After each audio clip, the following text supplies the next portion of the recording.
தமிழலை நேயர்களுக்கு வணக்கம். இன்றைய முக்கிய நிகழ்வுகளை இந்த செய்தி தொகுப்பில் பார்க்கலாம்.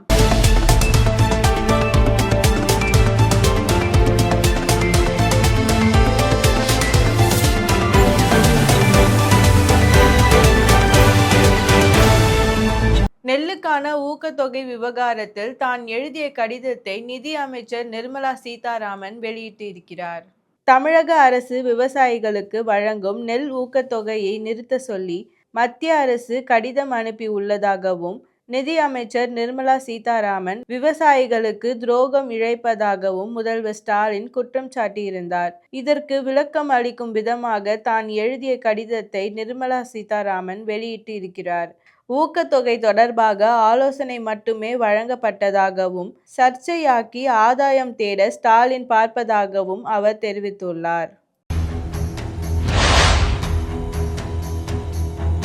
தமிழக தேர்தல் பிரச்சாரத்திற்கு ராகுல் வருவது பற்றி உறுதியான தகவல் இல்லாததால் திமுக கூட்டணி அதிர்ச்சி அடைந்துள்ளது.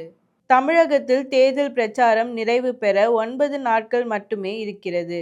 தாவேகாவை காட்டி 28 தொகுதிகளை பெற்ற காங்கிரஸ் நீண்ட இழுபறிக்கு பிறகு வேட்பாளர்களை அறிவித்தது. புதுச்சேரியில் பரப்புரைக்கு வந்த ராகுல் தமிழகத்தில் இதுவரை பிரச்சாரம் தொடர்பான எந்த முன்னெடுப்பையும் மேற்கொள்ளவில்லை. சேலம், கோவையில் அவரும் முதல்வர் ஸ்டாலினும் இணைந்து பரப்புரை செய்ய முயற்சிகள் மேற்கொள்ளப்பட்டதாகவும் அதற்கு ராகுலிடம் இருந்து உரிய ரெஸ்பான்ஸ் இல்லை என்றும் கூறப்படுகிறது. ஒருவேளை ராகுல் பிரச்சாரத்தை புறக்கணித்தால் அது திமுக கூட்டணிக்கு பெரிய பாதகத்தை ஏற்படுத்தும் என்று அச்சம் எழுந்துள்ளது.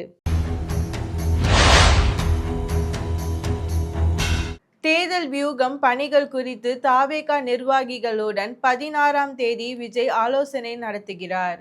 வாக்குச்சாவடி முகவர்களின் பணிகள் மற்றும் களப்பணிகள் குறித்து இறுதிக்கட்ட ஆலோசனைகளையும் தேர்தல் வியூகங்களையும் விஜய் இந்த சந்திப்பில் வழங்குவார் என்று எதிர்பார்க்கப்படுகிறது. சட்டப்பேரவை தேர்தலுக்கு இன்னும் சில நாட்களே உள்ள நிலையில் தாவேகாவும் தனது பிரச்சாரம் தேர்தல் பணிகளை முடுக்கிவிட்டுள்ளது. சென்னையில் உள்ள நடிகை த்ரிஷாவின் வீட்டிற்கு வெடிகுண்டு மிரட்டலானது விடப்பட்டு இருக்கிறது. தேனாம்பேட்டையில் உள்ள நடிகை த்ரிஷாவின் வீட்டிற்கு வெடிகுண்டு மிரட்டலானது விடப்பட்டு இருக்கிறது. இதனை ஒட்டி போலீசார் மோப்ப நாய் உதவியுடன் சோதனை செய்து வருகின்றனர். ஏற்கனவே நடிகர் ரஜினிகாந்த் மற்றும் தனுஷ் வீட்டிற்கு வெடிகுண்டு மிரட்டலானது விடப்பட்டிருந்தது குறிப்பிடத்தக்கது.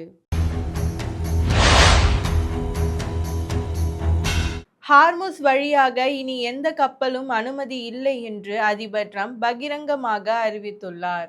ஈரானுடனான போர் நிறுத்த பேச்சுவார்த்தை தோல்வி அடைந்த நிலையில் அடுத்த கட்ட நடவடிக்கைகளை மேற்கொள்ள அமெரிக்கா முடிவு செய்துள்ளது.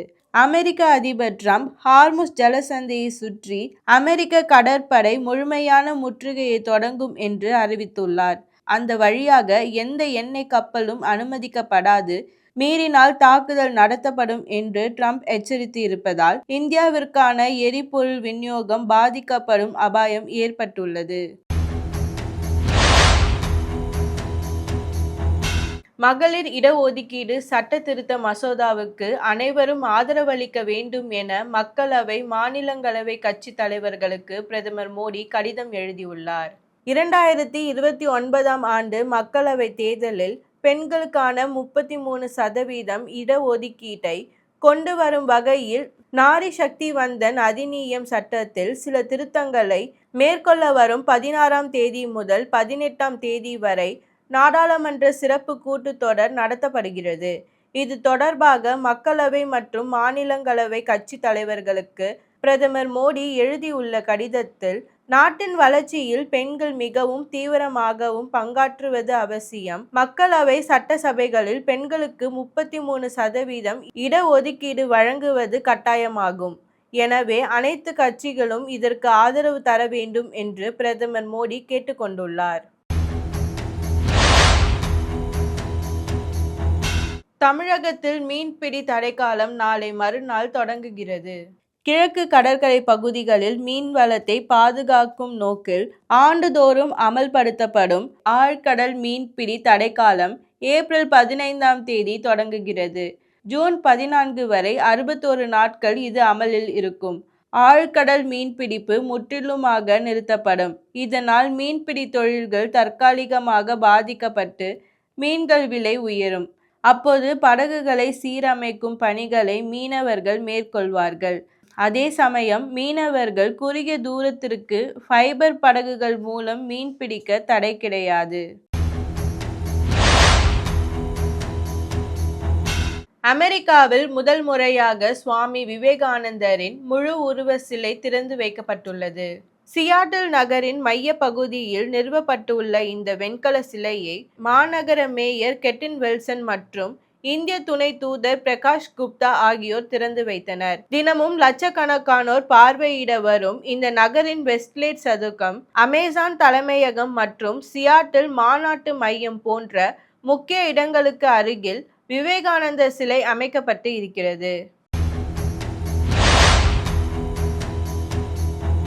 போரை எதிர்க்கும் போப்பிற்கு பதிலடி கொடுக்கும் வகையில் தன்னை இயேசுவாக பாவித்து ட்ரம்ப் போட்ட பதிவு சர்ச்சையை ஏற்படுத்தி இருக்கிறது.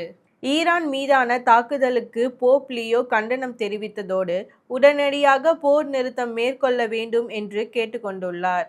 இதனால் கடுப்பான அமெரிக்க அதிபர் டொனால்ட் ட்ரம்ப் ட்ரூத் சோஷியலில் வெளியிட்டுள்ள பதிவில், லியோ நன்றியுடன் இருக்க வேண்டும். அவர் போப்பாக தேர்ந்தெடுக்கப்பட்டது ஒரு அதிர்ச்சிகரமான ஆச்சரியம். நான் வெள்ளை மாளிகையில் இல்லை என்றால் லியோ வாட்டிகனில் இருந்திருக்க மாட்டார் என்று சாடியதோடு தன்னை இயேசுவாக பாவித்து வெளியிட்ட புகைப்படம் சர்ச்சையை ஏற்படுத்தி இருக்கிறது. ஆஸ்திரேலியன் சாம்பியன்ஷிப் 200 மீட்டர் ஓட்ட போட்டியில் 18 வயது இளம் வீரர் கவுட் புதிய உலக சாதனையை படைத்துள்ளார். 2009ஆம் ஆண்டு ஜெர்மனியில் நடந்த 200 மீட்டர் ஓட்ட போட்டியில் ஜமைக்காவை சேர்ந்த ஓட்டப்பந்தய ஜாம்பவான் உசைன் போல்ட் 19.93 நொடிகளில் போட்டி தூரத்தை கடந்து உலக சாதனை படைத்திருந்தார். இந்த சாதனை 17 ஆண்டுகளாக முறியடிக்கப்படாமல் உள்ளது. இந்த சாதனையை படைத்த போது உசைன் போல்ட்டிற்கு வயது 23.